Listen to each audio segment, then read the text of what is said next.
difficult for you to type in questions for any reason, if you'd like to ask your question live on the video when Symon's finished speaking, you can wave your hand and Jonathan will be able to see that. The waving hand function is under the list of participants section at the bottom of your Zoom screen. And yes, thanks, Jonathan. As Jonathan said, we're recording live this moment on Facebook and recording a copy which we may well use on YouTube later. Thanks, everybody. So Conscience, the organisation I work for, the full name Conscience Taxes for Peace Not War, campaigns for a change in the law so that individuals can opt for the military proportion of their taxes to go to peaceful purposes instead. Big aim. And in terms of that campaigning to change the law, you may know the right to conscientiously object to serving in the military was achieved in the UK back in 1916. So there's no physical conscription in the UK today. However, we are each forced to pay for the military through our taxes. So Conscience campaigns for individuals to have the right to conscientiously object to this modern day financial conscription.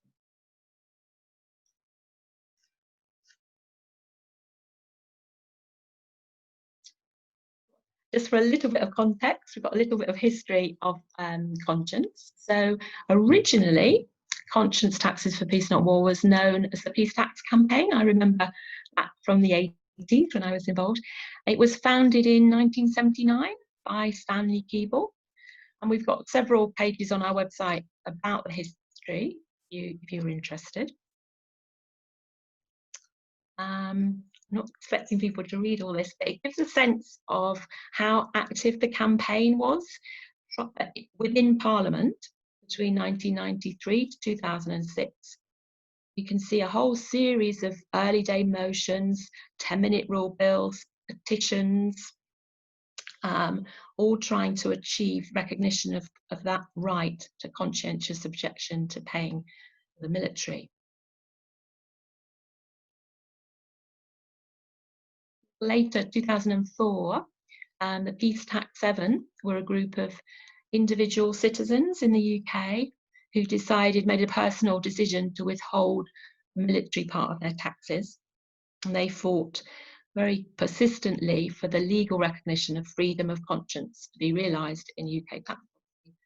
And they kept going. They sought permission to have their case heard through the British High Court, the Appeal Court and the European Court of Human Rights.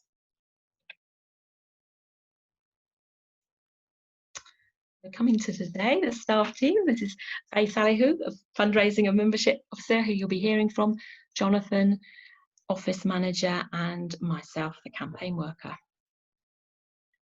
I've been in post maybe just over a year now, and I started a blog to sort of reflect and share thoughts on my role and the work of Conscience.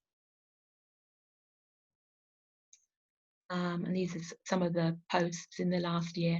Sort of, yeah, posts on conscientious objection, campaigning for a peace tax, the action that we had at Faslane about the money being spent on nuclear weapons there. And at the very beginning, sharing a little bit about my family background and how I got involved in the peace movement. And this gentleman had a lot to do with that. That's my grandfather, who was a conscientious objector in the Second World War. So he spent the war doing farming work. And the little boy is my father. This is my grandmother. So she's born in 1898, and so was a growing up young person in the First World War. She talked searingly of the young men, the boys really, that she knew who went off to the First World War and never came back. Peace Pledge Union started in 1934, so my nan was 36 at that point. For a couple of years it was only open to men, but very quickly it became open to women, and my grandmother became an active member. This is an early poster from the Peace Pledge Union, so 1938. So my father was about 5 then. When he grew up, he remembers going to the Peace Pledge Union office in Ensley Street with my grandmother when he was a teenager, going along to meetings there.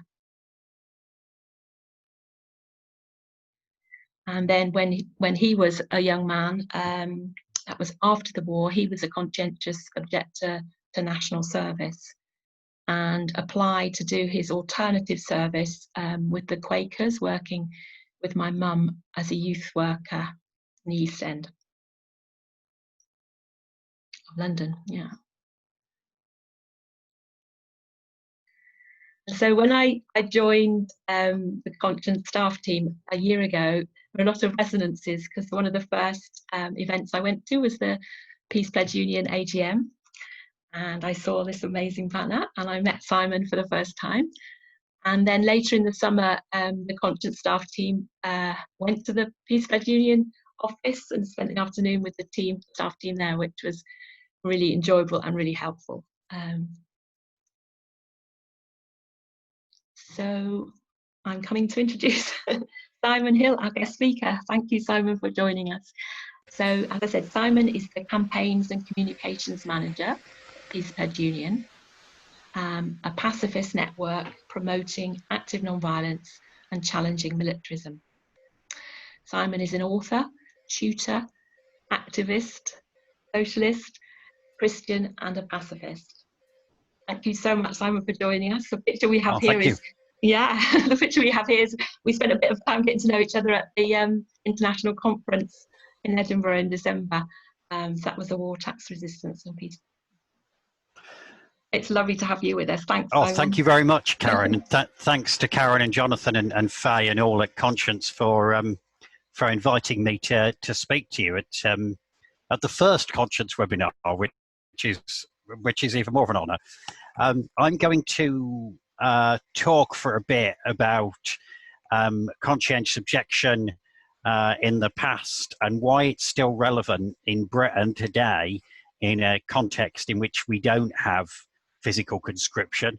I can see that from the people who are in the room, as it were, that there are people on this call with a great knowledge of conscientious objection. I can see at least one person who was an objector in World War II, and others who've been involved in Conscience or the PPU for years.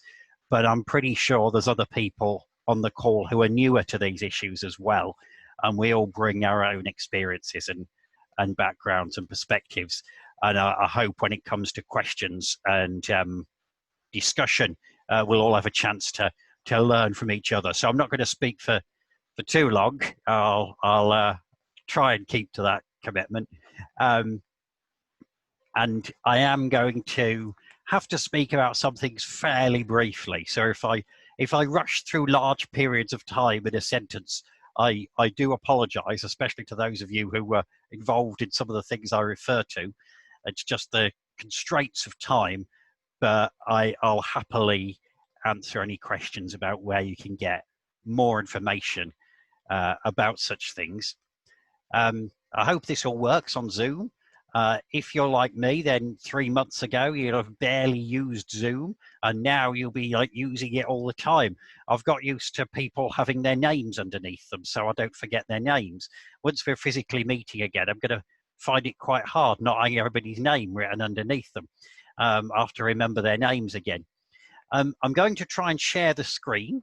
This sometimes goes wrong when I do it, but I'll see how it goes. Here we go. This should work, I hope. Can you all see a PowerPoint thing? Jonathan's giving me a thumbs up sign. Bear with me. This should now come up properly. There we go. And that's another thumbs up from Jonathan. Okay, so conscientious objection then and now. And I thought I could give you a lot of statistics and facts and dates, but but those are easy to find if you want them. So I thought I'd start off, given that the title of Conscience's series is Voices of Conscientious Objection, I thought I'd start off with some personal stories. So I want to tell you about three quite different, but also quite similar, conscientious objectors. So the person in the top left of the pictures, sorry, the picture's rather grainy. It was taken in 1916. And that is Howard Martin, who at this stage, he was 31. He was a bank clerk in near Watford, just north of London. And he was a Quaker and of course, therefore, a pacifist. And as many of you will know, after World War I started in 1914, although there was a lot of pressure to join the armed forces, conscription as such wasn't introduced until the beginning of 1916. And as Karen mentioned earlier, there was technically the right to conscientious objection in law, but in practice, most people who applied for exemption from fighting were not given exemption. And especially if you refused to be involved in any sort of anything that would help the war effort at all, which you would if you believe the war itself to be an immoral activity. And like Howard Martin, you would find yourself forced into the army. So how it typically worked is the tribunal would say, no, you are a soldier, off you go into the army. You wouldn't regard yourself as a soldier. You'd be taken to the barracks or the parade ground or wherever, where you might refuse to put on uniform. You might agree to put on uniform. Different people reacted differently. You might refuse orders altogether, as many people did, refuse any orders. Then there was other people who would accept orders if it was something like peeling potatoes, because they didn't object to people eating, but they wouldn't obey orders to, pick up a gun or load guns into a truck or something. Everybody had to make their own decisions, often under a lot of pressure at very, very short notice. And Howard started by trying to obey what he thought were reasonable orders, such as distributing food, but in the end realized that drawing the line was very, very difficult, and he ended up basically refusing to be part of the system at all.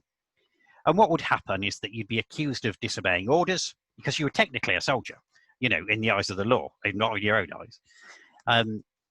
And then you'd be given 14 days in detention, 28 days in detention, whatever it might be. You'd be released.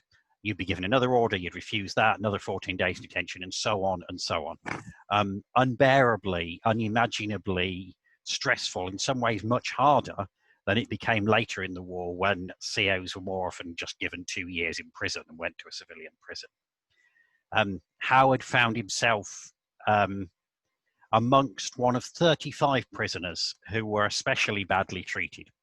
Because if you disobeyed an order while you were at the barracks in Britain, while you were at the military base in Britain, the maximum penalty was imprisonment. But if you disobeyed an order while you were at the front in France or Belgium, the maximum penalty was death.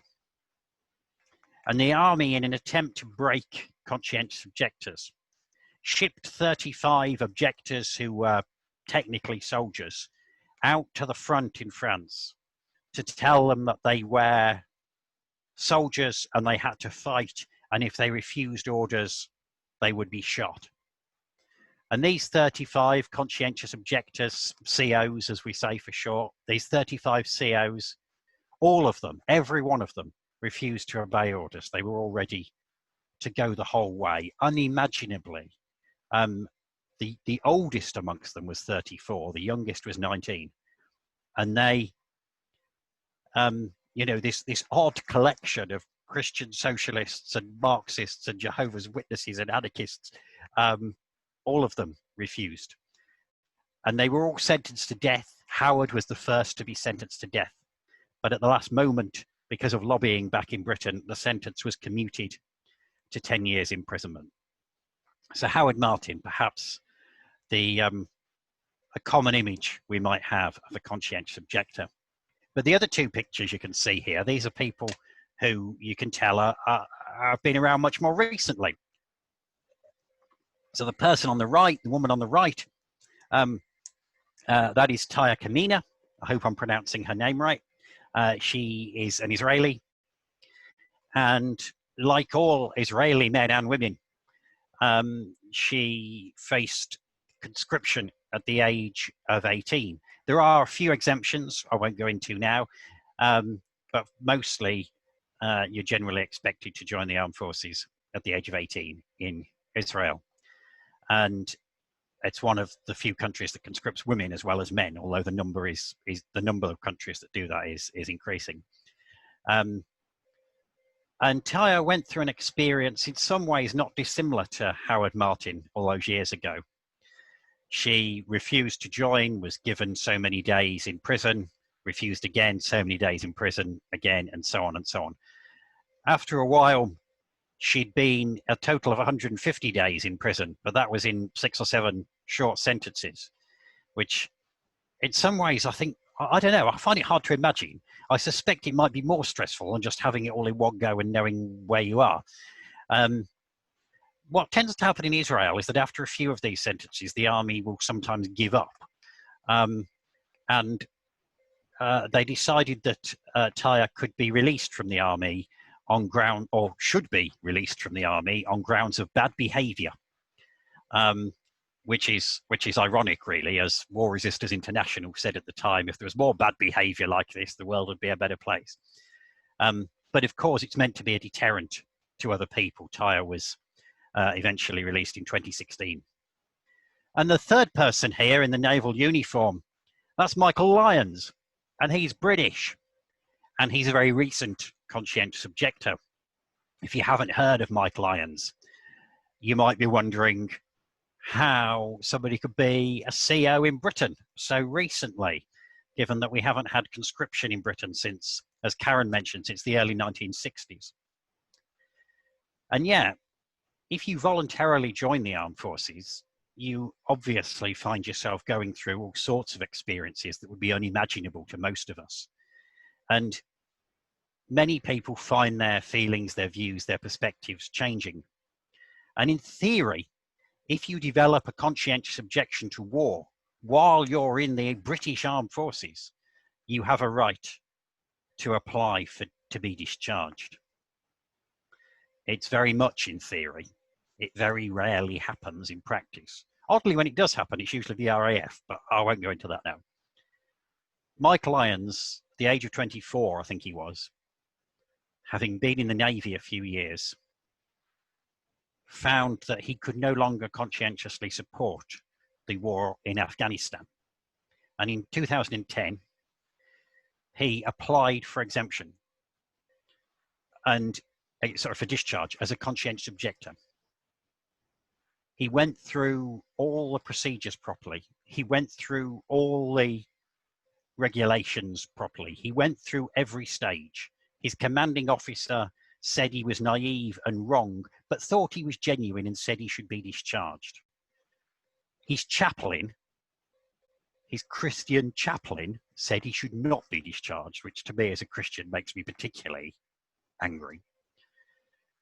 And at every level he was turned down, and eventually he went to the final level, the Advisory Committee on Conscientious Objection, which is a civil service body you can appeal to, but is appealed to so rarely that it hadn't actually met for 12 years. There was a civil servant who was technically clerk to the Advisory Committee on Conscientious Objection. I hope he'd had some other work for the previous 12 years because, he hadn't met. Mike went there and was turned down. And it was quite obvious by this point that given he was getting publicity, the Navy did not want to discharge him for fear that other members of the armed forces would learn of their right to conscientious objection and would apply for discharge. Mike was then ordered to pick up a rifle and participate in target practice, and he refused. And he was arrested and charged with disobeying a legal order. disobeying a legal order. I sat in the public gallery through part of Mike's court-martial in Portsmouth in 2011. It was a mockery of justice. It was a foregone conclusion. And Mike was sentenced to 7 months in military prison. So if anyone asks when the most recent time that a British conscientious objector went to prison for refusing to fight, it was within the last 10 years. And that makes conscientious objection very relevant.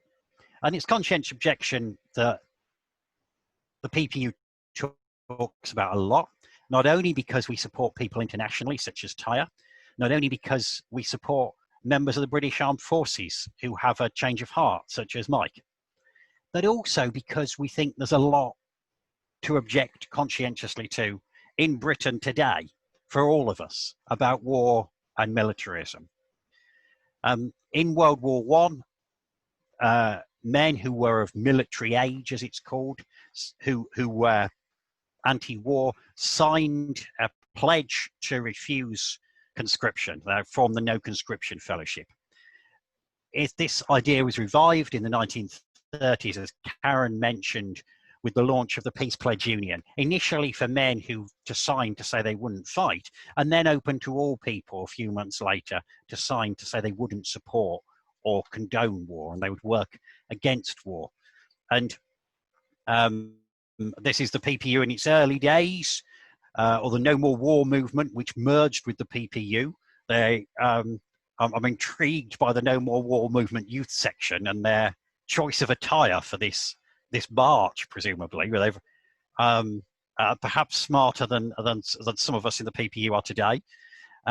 You could see in the picture at the top the laying of white poppy reeds in 1938. White poppies founded by the Cooperative Women's Guild in 1933 to remember all victims of war, now distributed by the PPU. And that's one of the PPU's posters from World War II that got members of the PPU executive tried for encouraging mutiny and disaffection, as it's known. But the PPU's policies and emphases and actions have changed in form, but not in principle. So today, this is just some of the activities the PPU are involved in. So you can see at the top there, that's some of our members challenging the arms deals with Saudi Arabia at the time when the Saudi Crown Prince came to visit Theresa May and discuss some weapons deals.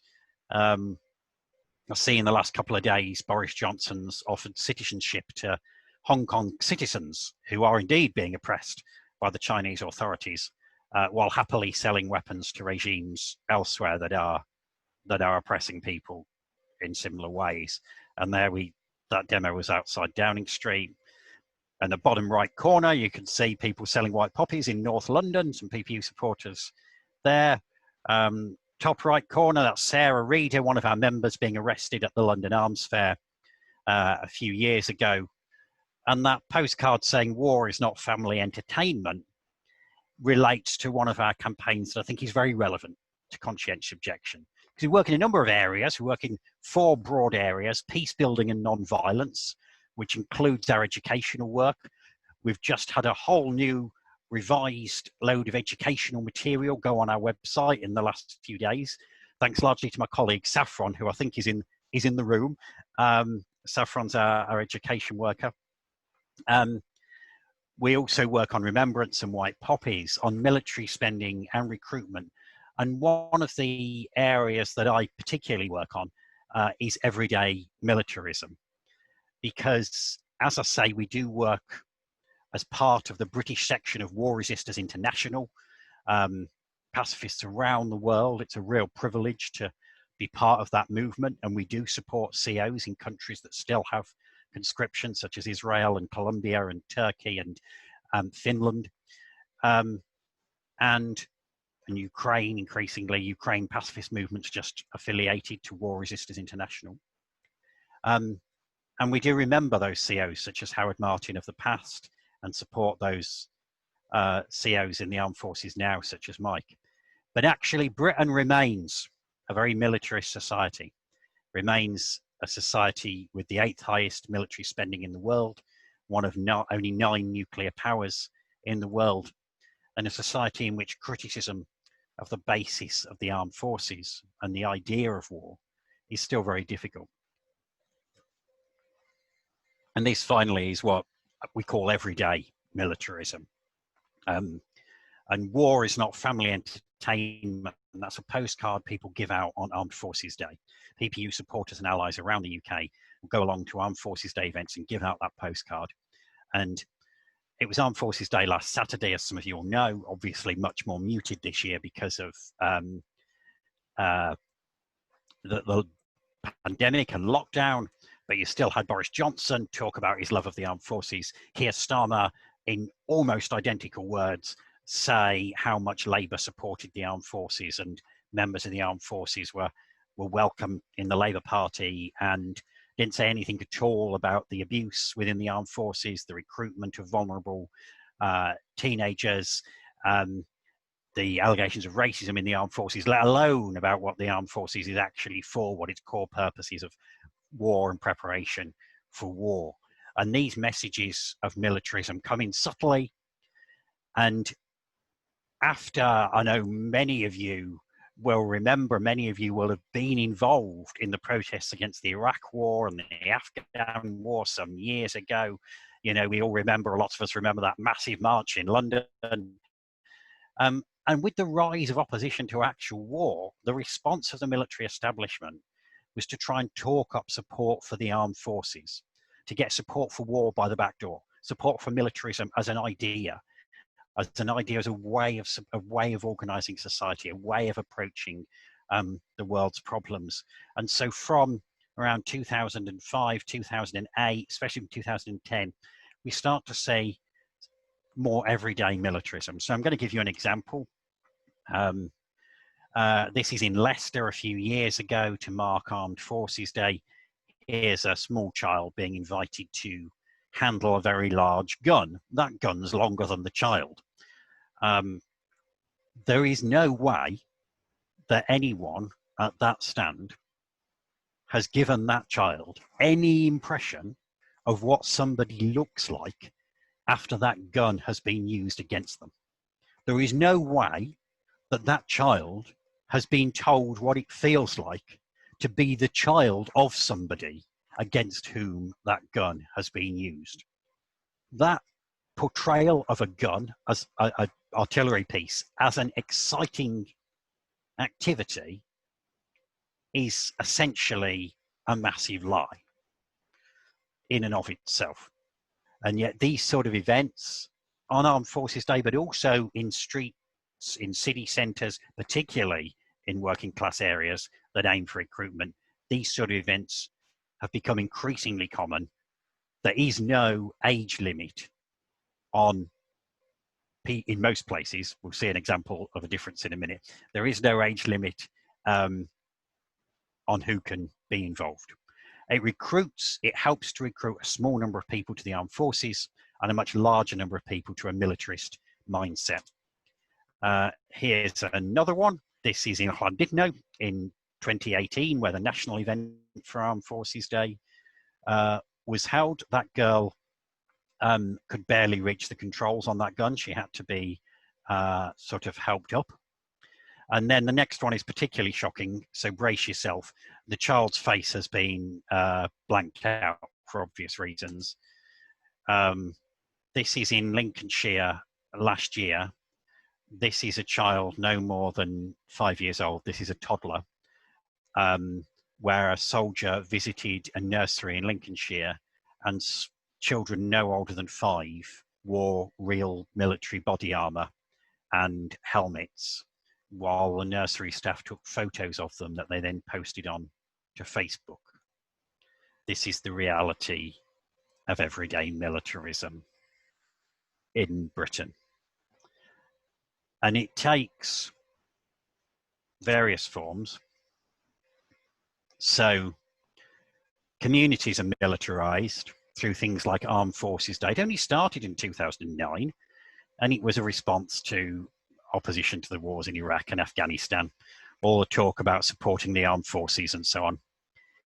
In education, sorry, the formatting on the slide's gone a bit wonky there. The Cadet Expansion Programme, launched by the Tories in 2012, or Tories and Lib Dems in 2012. Across the UK, although education's devolved, but it's across the UK, millions of pounds of public money, over 50 million, gone into developing cadet forces in state schools, particularly in disadvantaged areas. That's a deliberate, explicit policy, just as other youth and community services are being cut. So we repeatedly hear from teachers who say the army is the only extracurricular thing I can recommend, the army cadets. Programs to support a military ethos in schools. This only applies to England, not the rest of the UK. But here we have projects, particularly in the northwest of England, where if you, if your school wants to, they can hire what is basically a private company run by ex-army personnel, armed forces personnel, and those personnel will do activities with children and young people that are supposed to make them more disciplined, give them skills such as teamwork and so on. Now, we're all in favour of kids learning skills such as teamwork and discipline. They don't need weapons to do it. They don't need an association with the idea that violence and nationalism work to do it. They don't need unquestioning obedience to do it. But you can see photos tweeted by some of these companies of children, very young children, doing military drill along the lines of what we've seen. And then at the other level, given the army recruits from the poorest for the ranks, it recruits from the other end for the officers. 49% of army officers are privately educated. So a lot of universities have officer training corps. And if you look at the University Officer Training Corps website, they're explicit that one of their purposes is so that graduates who go on to careers in business and politics will be pro-military in the policies they pursue. That is quite explicit in the reason they have the Officer Training Corps at universities. Remembrance, many of you will know about the increasing militarization of remembrance, the notion that remembrance is about supporting the armed forces rather than remembering all victims of war, which we try to do through White Poppies, and simplistic narratives about history that conflate all wars into World War II and conflate World War II into a fight against fascism, ignoring all the other elements. And then, of course, we have the military threat to democracy. The Chilcot report showed that the army's leaders had lobbied Blair to deploy more troops to Iraq than he was originally going to. And we have the pinkwashing of the armed forces through arms company sponsorship and military sponsorship of LGBT pride marches, which is a human rights march sponsored in some cases by BAE Systems arms company that sells weapons to regimes such as Saudi Arabia that lock up and torture and kill LGBT people. The good news is that there is resistance to everyday militarism. There is conscientious objection to everyday militarism. I'm just checking the time. I won't be going on for much longer. And I'll give you some examples, some local examples. So in Leicester, we saw that picture in Leicester of the child with the gun. That can't happen in Leicester anymore, not only because they're having a local lockdown, but even after the pandemic's over, it won't be happening in Leicester, because as of 2019, it is the rule in Leicester that the armed forces cannot invite or allow anyone under the age of 16 to handle weapons, real weapons. And that is something that Leicester for Peace, which is an organisation that includes PPU members and CND members and other allies and some of the environmental and anti-racist groups in Leicester, they have campaigned and lobbied for that, and the Leicester local authorities have agreed to that. We believe that is the only city in the UK that formally has that rule. And if you're looking for something to campaign for in your own town or city, you can always perhaps contact your council and see what they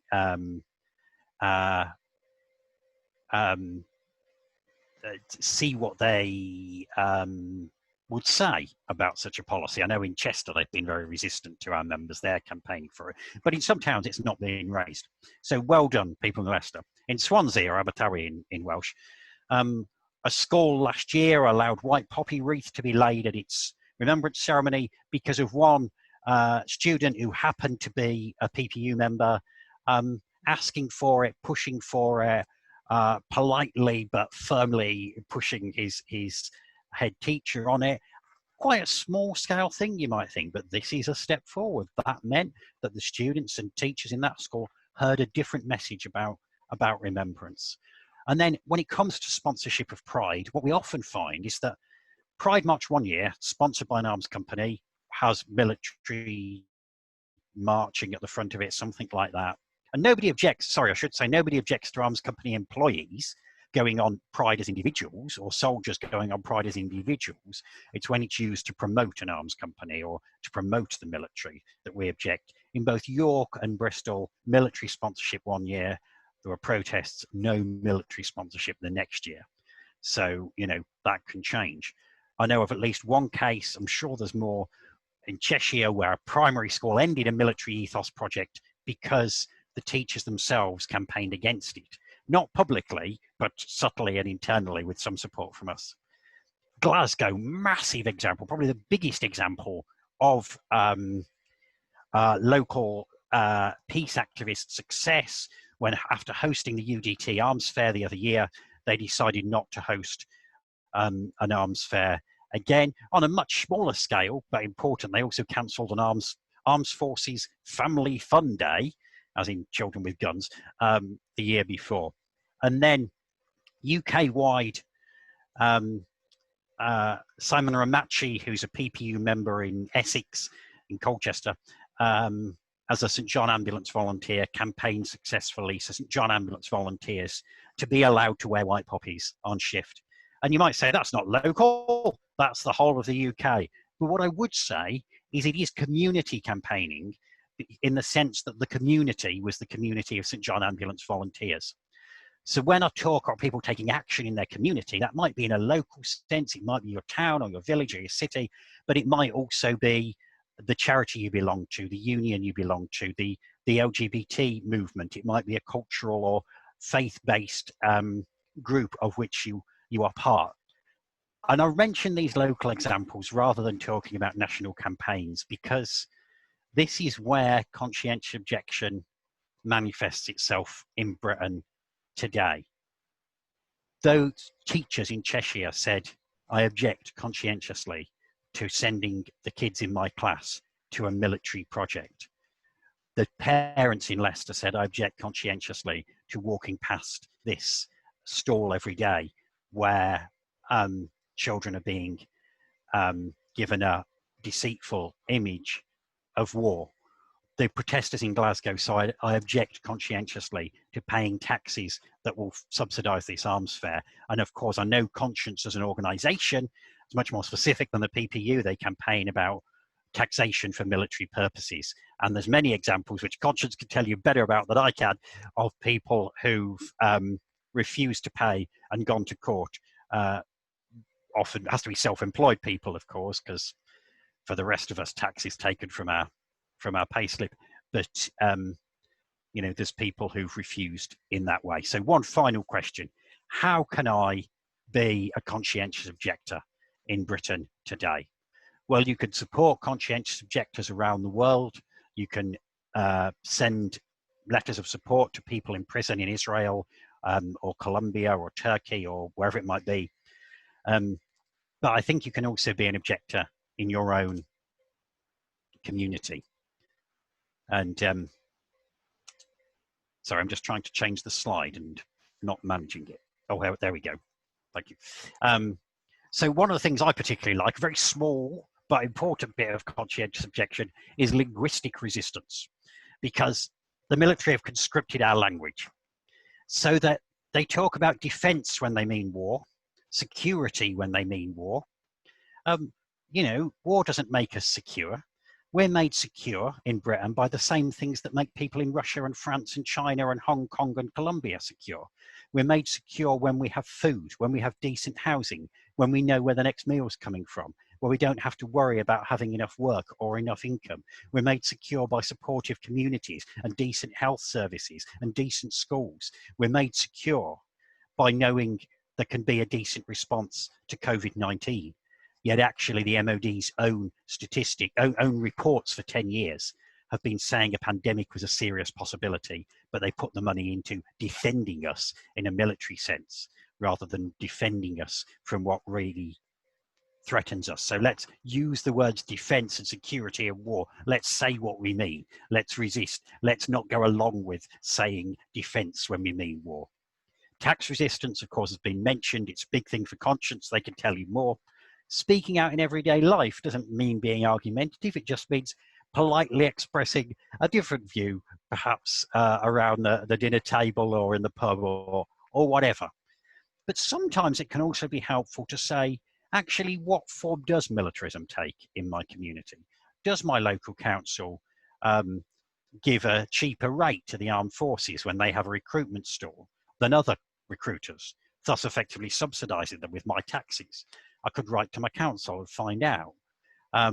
Or is it that, you know, there's students and teachers at my local university or school who are campaigning about something going on there, and I could support them? Find out where it is, and perhaps work with your union branch or your faith group or student society, whatever other group.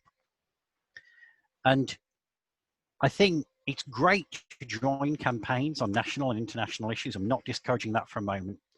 But it's also great to say, how does this global issue of militarism manifest itself in my community, in my street, in my university, in my workplace, you know, in my union, in my you know, the way my pension is invested, in what's planned for Armed Forces Day, is what planned for Remembrance Day. You know, how's it going on here in my community? And work with others who might be interested to build a campaign. That's what's happened in Leicester, that's what happened in Glasgow, it's what's happened elsewhere. I know, for example, there's different campaigns going on now. There's people in Carmarthen campaigning about militarism in schools. I know there's people in Chester campaigning about armed forces recruitment stands on the street. There's people in Cardiff campaigning about the city council subsidising of military recruitment in the city. Those are just some examples off the top of my head. And there's people in Surrey campaigning out BAE Systems' ongoing sponsorship of their Pride March. At the PPU, we were planning a series of new resources and training events this year about campaigning against militarism in your community. COVID-19 and the lockdown knocked that sideways a bit, but we're still hoping to have training events later in the year and some physical resources, online resources, and perhaps some physical events next year. Watch out, we're hoping to have our first online event in a few weeks, so news of that will be announced very soon. Because if we think of Howard Martin facing a firing squad in France, we may think of Tai Khamenei in repeatedly sent back to prison in Israel at the age of 18, 19. Think of Michael Lyons refusing to pick up that rifle and going into a military prison in the belly of the beast, in the midst of the armed forces himself.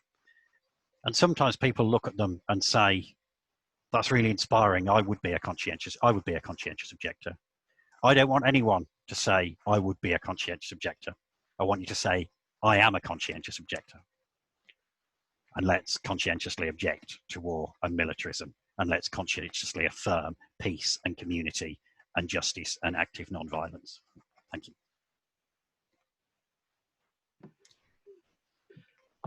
Thank you very much, Simon. That was a really, really wonderful and informative presentation.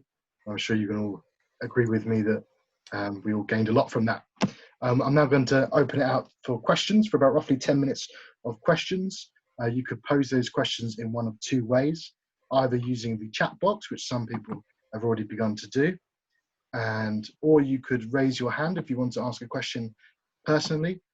Please wait until I've noted that you raised your hand and I've unmuted you, because otherwise nobody will be able to hear your question. I think the first question that I saw if I can find it now, was from Michael Goodman, which was, are you, I assume he means the PPU, doing anything about keeping recruiters from GCHQ and MI5/6 out of schools and campuses? Oh, thank you very much. Sorry, what was the name of the person asking the question? Michael Goodman. Okay, thank you very much, Michael. You're probably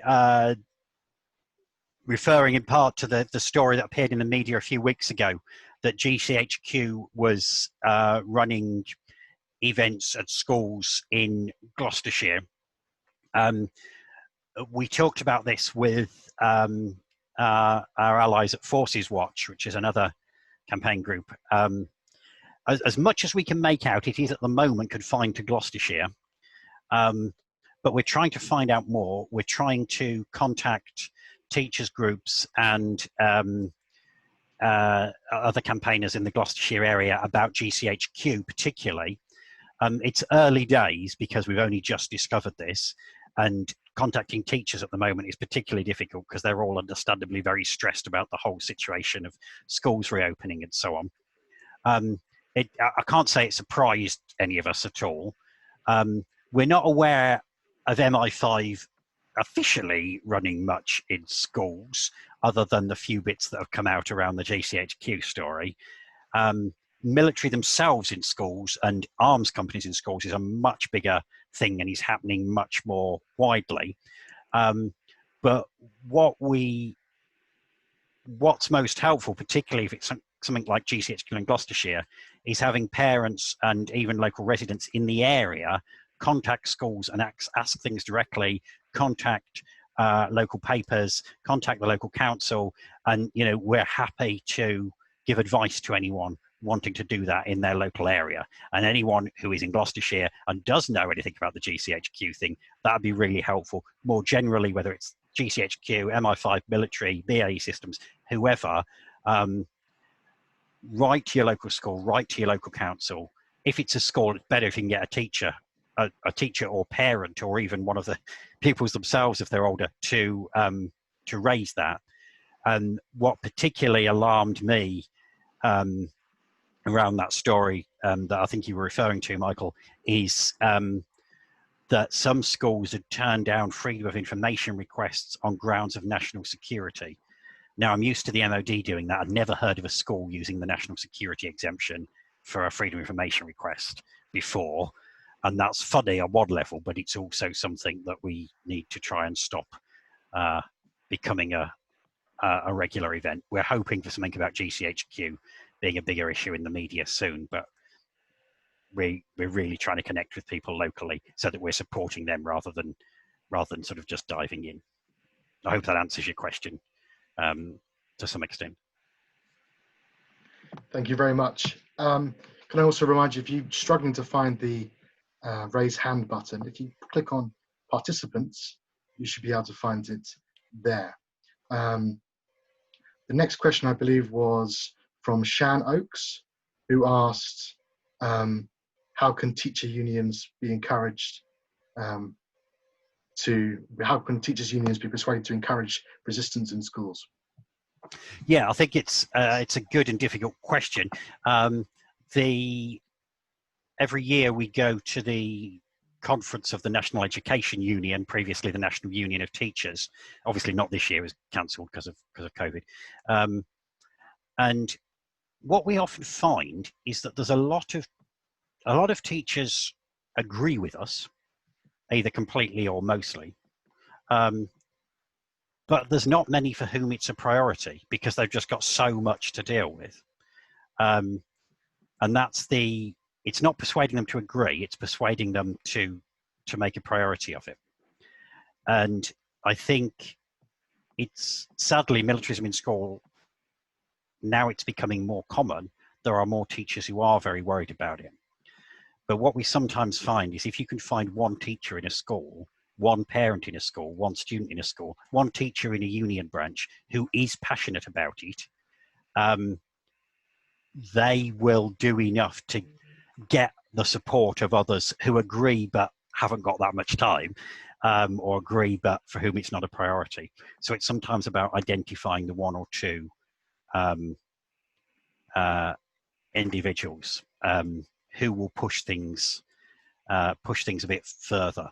And again, that's something we can give advice to people who want to contact local union branches, because national unions will debate it if it comes up from the local grassroots. So the EIS, which is the Scottish Teachers Union, will almost certainly next year be debating a motion about militarism in schools because a local branch has sent it to them. It would have been this year, but again, cancelled due to COVID. So that's delayed things. But sometimes getting into local union branches is the way to go. Identify one or two people who are passionate. There'll be other people who agree, but aren't necessarily initiators. Thank you very much. I believe Donald Saunders has a question. Let me just unmute you quickly.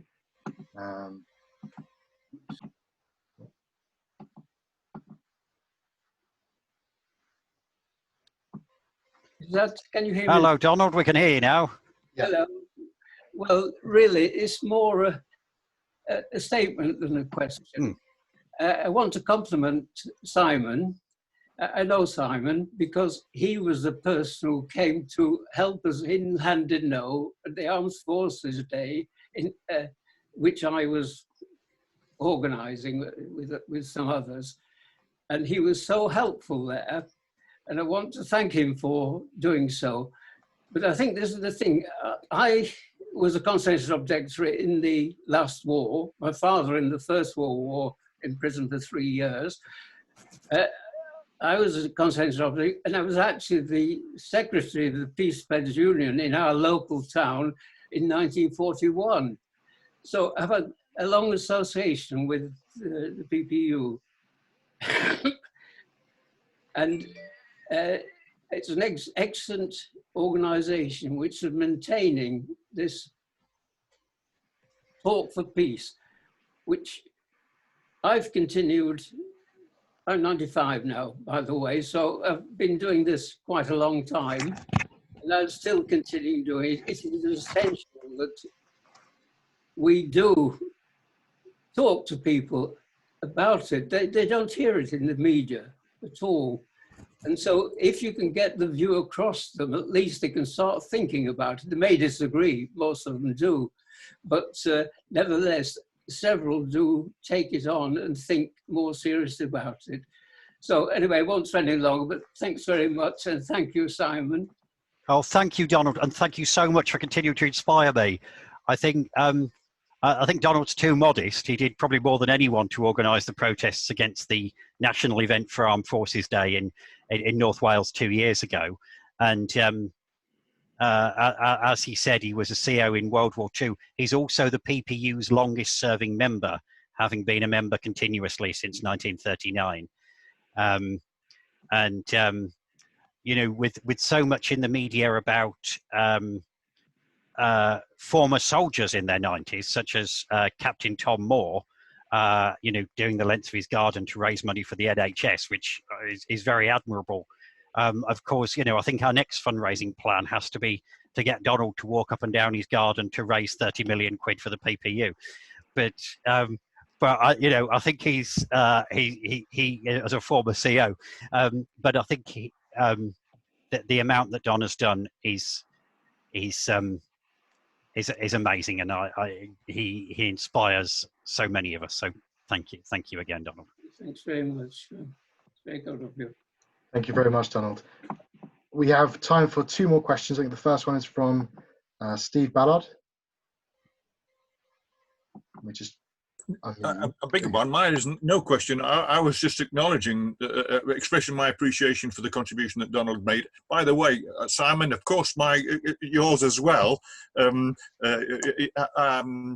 just to remind those people that my father's father was banged up successively along the way that you lined, and my father got banged up too. So yeah, following.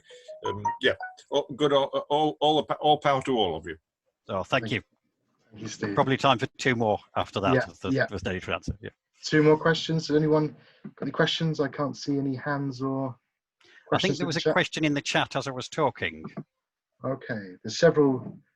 Let me have a look. I see Celia Davis asked a question about Where are we? Informing serving members of the armed forces about their right Oh, to yes. conscientious. Yes, yeah, that was right. Yeah, that's an important thing, because it's very ambiguous, because as I suspect you know, judging from the way you word your question, in 1975, 14 people, mostly PPU members, were tried for conspiracy to cause incitement to disaffection. Incitement to disaffection is the crime of encouraging troops not to be satisfied with being troops or obeying orders, or encouraging soldiers to think, as somebody has put it.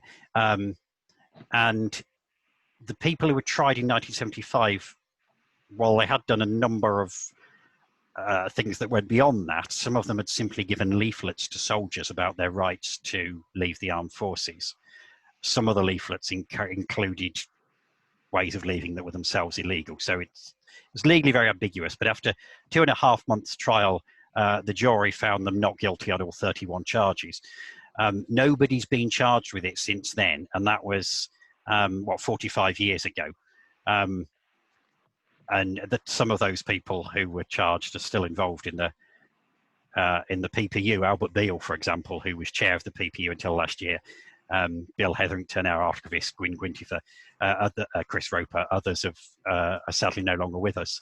But it would really be a test of, it's hard to know, because in theory, if you gave such advice to a soldier, you could be charged with it. If you gave them advice on how to desert illegally, you could definitely be charged with it.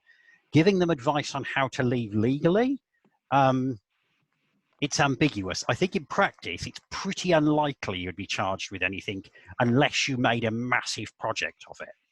If you made a really big project of it with a website and social media and, you know, posting on Squaddy's Facebook pages, then possibly so. But it really remains to be tested, because there's a lot of people who are not pacifist but would still think that people should have the right to hand out leaflets to soldiers, and that soldiers have got as much right to read about their rights as anyone else has. I mean, it says something that in the trial in 1975, the prosecution counsel said the memorable line, "Lots of people have rights they are not supposed to know about." So it's I mean, so it's 45 years ago, so 2 years before I was born, but it remains to be tested. So I can't give you an answer as to whether it's legal to do that, but I can certainly say it's a good thing to do. Thank you. Thank you. The last question from Robin Brooks. What about at ease who work to inform military personnel of their right to CO? Yeah, thank you, Robin. I know Robin's a war tax resistor himself, has been to court for refusing to pay tax, and he's one of the Peace Tax 7. So we could say well done to Robin and his comrades in passing. At Ease is an organisation that runs a weekly helpline that personnel could phone up to ask questions about their rights. It is peace movement inspired, I think we can safely say, but it tries not to be explicitly anti-military, because it needs to be a service available to everyone and not be associated with anti-militarism. But certainly they very much will advise people about their rights to leave as COs. But of course, it's a confidential helpline, so the person calling and the person answering are you know, largely anonymous. But certainly At Ease is a helpline you can refer members of the armed forces to.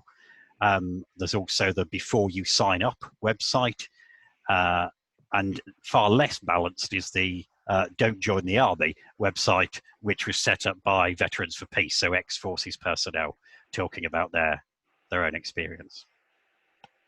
But I do want to say, sorry, militarism, it is about recruiting people into the armed forces, but much more than that. As much as that, it is about recruiting us to a militarist mindset.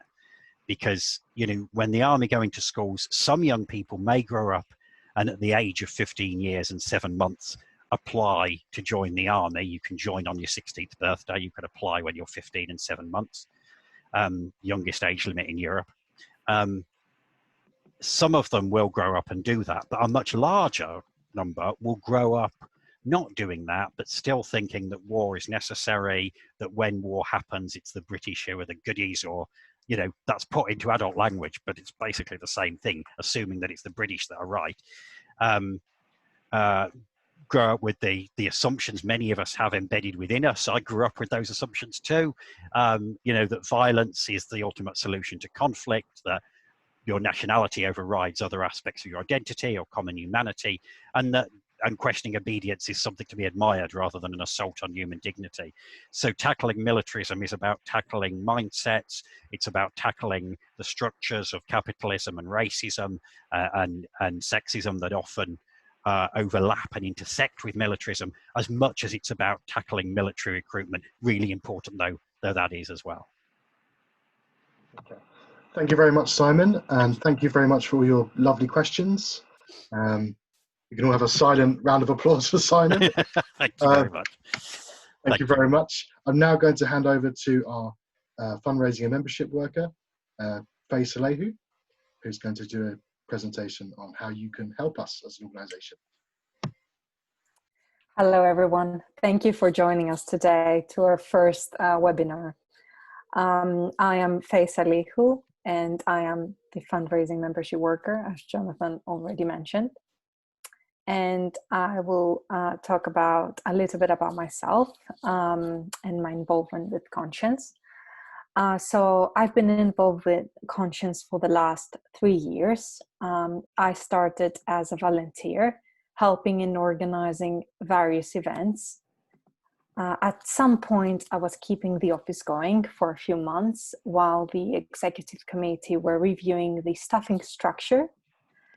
During that time, I learned a lot about the office's functions. On this side, I've been studying for my master's in violence, conflict, and development, which very much sparked my interest in getting involved in the peace movement. And a few months ago, we found out that my grant application was successful, and I secured, and they secured funds for the Voices of Conscientious Objection project. We were planning to host a series of meetings up and down the country, but due to the coronavirus pandemic, we have sadly had to postpone physical meetings, but we are hoping to continue having online meetings like this one, and Karen will give you more details shortly about that. So the most notable activities, and some of you already know, over the last 5 years. The last time Conscience launched a bill in Parliament to try to change the law to recognize the right to conscientiously object to financial conscription was in 2016. It called for individuals to have the right to opt for the military part of our taxes to go to peaceful purposes instead.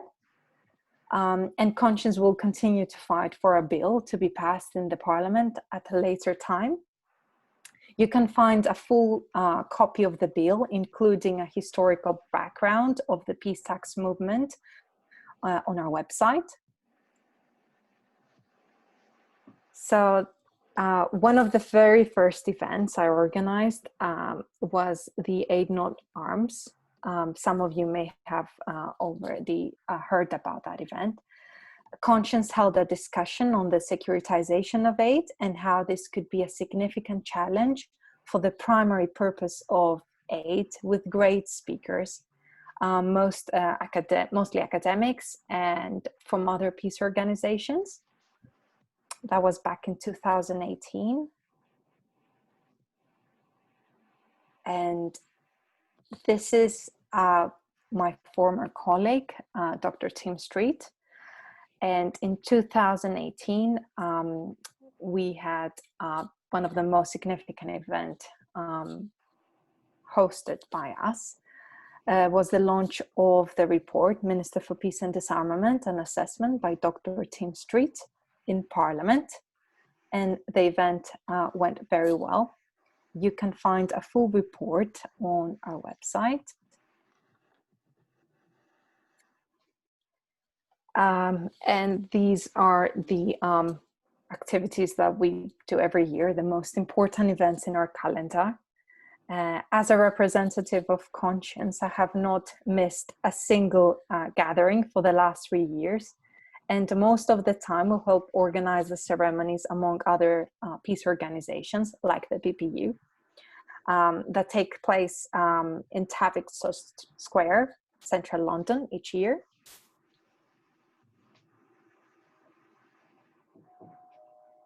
A few other events. So Conscience has been very active. Back in 2018, Conscience lobbied Parliament against the bombing of Syria. We've also had a strong presence in many party conferences. And you will hear a bit more from the next 2 events that you can see on my slides, the Nuclear Weapons Money event and the 15th International Conference on War Tax Resistance and Peace Tax Campaigns. Jonathan will be saying a bit more about these 2 events shortly. And you can hear for all the amazing activities we organize by signing up to our mailing list. That's our email. If you scroll down a bit on our first page on our website, you will see a form on the right. You can give us your email and we will let you know what we've been up to. You can also spread our message. If you're attending a festival, a community event, or a local group meeting, and you're able to share some of our leaflets, please let us know. And we're happy to post a small number of leaflets to anyone who is willing to help us spread our message. You can email us to that email you can see here on the screen, the campaign@conscienceonline.org.uk. And to the people who haven't already registered as a conscientious objector, you can either download this form from our website. You can fill that form and then either send an email or send a physical letter if you print it. And we appreciate your support, and every gift makes a difference, no matter how large or small. So please, if you like to send us your support, feel free to send a check to this address that you can see on the screen. You can also find the address at the bottom of our website. And this is the first page of our website as you enter it. You can click the purple button that says on help support our ongoing work, make a donation on your right if you would like to make a secure payment. You can also go on the same page. You can scroll down all the way to the bottom of that page to see more information regarding regular gifts or bank details for bank transfer in case it's more convenient. And thank you very much for your time. We would also like to thank our sponsor for funding our project, the Voices of Conscientious Objection. You will now hear a bit more about my colleague, Jonathan. Thank you very much. Thank you very much, Faye. I'm also going to now share screen for my presentation. Hopefully the tech will go well. Can you all see that? Yeah. Yeah, okay, thank you. Well, my name is Jonathan Maunders, as everyone has already said. I've been the office coordinator since January 2019, so about a year and a half now. When I first joined the organisation, it was a little bit chaotic because we were having lots of staff changes, lots of restructuring as an organisation. And one of the first tasks that I had to battle was the office move. We were based in Hampstead and were moving to Angel, also in London. So it was quite a stressful time, because this happened about 2 weeks after I started. So it was very, very, very stressful. But yes, we're now based in Angel. One of the other things that I was sort of overseeing in my role as office coordinator was recruitment. As I said, we were a lot of staff changes, and so we had to recruit 2 new posts.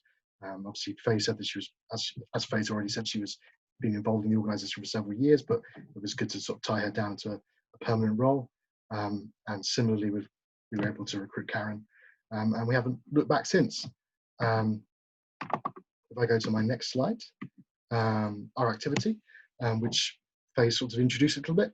This is the activity that we've sort of had since I've been here. In October 2019, we had an action titled Count the Nuclear Weapons Money, which was organised by Karen and us as staff, in which we effectively counted the money that the UK spends annually on nuclear weapons.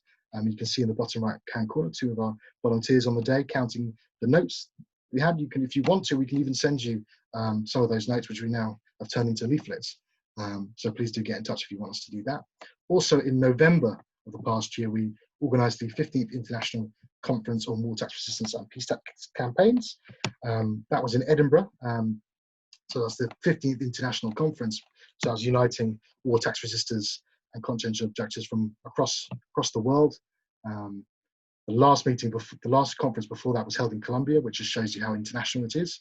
And we had speakers from America and from Germany, which just shows you how international it is. We also took part in the first ever online Conscientious Objectors Day ceremony in May 2020, which Karen hosted. And we've also got our website, which you've seen a little bit from Faye.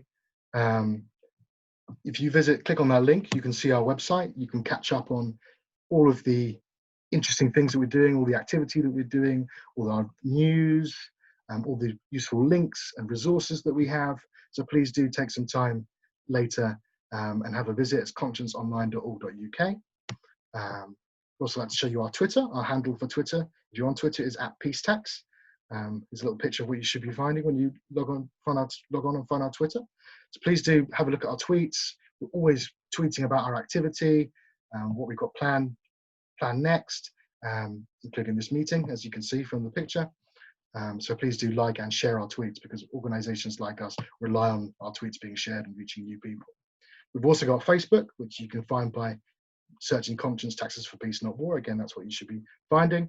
And again, you know, social media relies on people liking and sharing your posts. So please do visit our page, give us a like, so you can catch up on what we're doing and help us share our posts. And the same if you're tech savvy and have Instagram. Our Instagram handle is Taxes for Peace. And so again, we'd be really grateful if you'd like and share our posts. Obviously, the way Instagram works is very much more picture based. So we slightly post slightly different things there. And that's it from me. I'm just going to hand back to Karen, who's got a few closing words to say.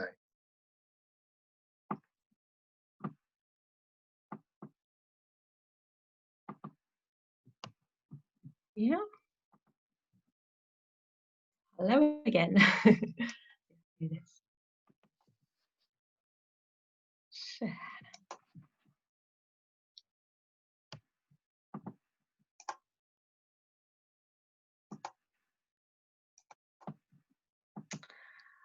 Oh, thank you so much for being here, everybody, and a huge thank you to Symon. It was such a moving talk and so informative. Thank you. These are some final thoughts that one of our committee members sent us. I thought I could share with you. Conscientious objectors are motivated, at least in part, by a conviction that there are better ways of resolving conflict without fighting. Conscientious objection is not an easy option, not cowardice, but requires courage and conviction. Many conscientious objectors suffered, especially during the First World War. In law, paying for someone to commit a crime is as much a crime as committing it oneself. Our money is still being conscripted, and we're largely powerless to prevent our money being used for war, preparations for war. partly to draw attention to this, some individuals, we're talking about Robin earlier, some individuals make a personal decision to refuse to pay the military proportion of their taxes. We need to campaign for the legal right of those with a conscientious objection to war to have the entire military proportion of their taxes spent on peace building. And our committee members' final little note was support us, join us. And this is the first of several webinars that we're planning, and these are the headings for the next one. Conscientious objection to conscription during the First World War, conscientious objection to conscription during the Second World War and the national service afterwards. Present-day conscientious objection. Symon alluded to several countries which still have conscription, many countries still internationally. And a session on conscientious objection to financial conscription, a little bit about the history of that. And thank you so much for, most people said that they were happy for us to send further details to you by your email. So thank you, and thank you, I mean, the really, really creative and interesting exchange on the chat section as well. And thanks for Jonathan for the technical side. We'll see you soon, I hope. Thanks again. Bye-bye.